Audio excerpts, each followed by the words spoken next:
Kamoška má oslavu, poďte sa so mnou namaľovať.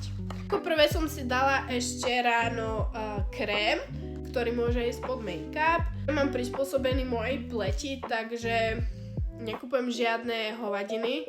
Musela som si vybrať krém, ktorý je vhodný pre mňa, takže prosím, urobte to tak aj vy. Ako druhé si dáme SPF. Spravedlňujem sa za môj hlas.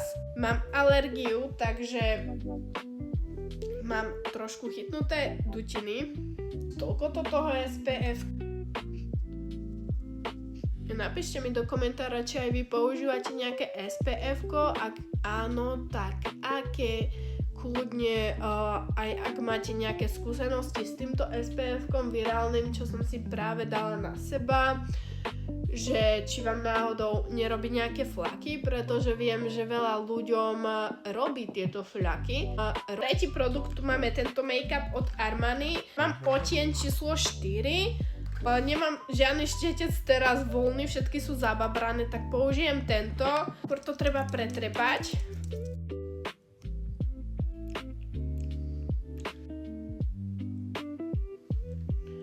On vyzerá teraz taký do oranžová, ale on počasie tak trošku zbledne.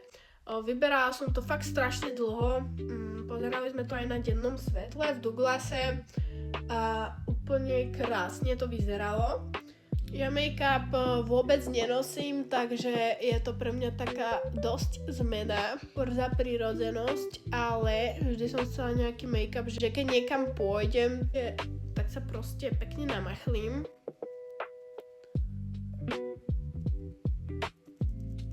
Milujem, keď si make-up dáte iba takto. A ešte keď máte ten make-up, že oranžový, tak to je hnusné, každý si to všimne. A naozaj ťahnite ten make-up až dole pod tú líniu krka, aby to pekne splývalo. Musíte to vytieňovať, to nie je len tak si dať make-up. Tento make-up sa dá vraj aj pekne vrstviť. Ako ďalšiu vec použijem tento púder, ktorý používam aj ako bronzer od Max Factor, obsahuje SPF 20. Páči sa mi, že nejde do oranžova.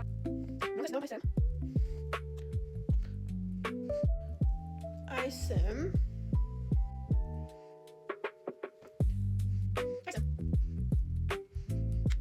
Ešte tu mám strašne takú starú licenku od Miss Sporty Insta Glow.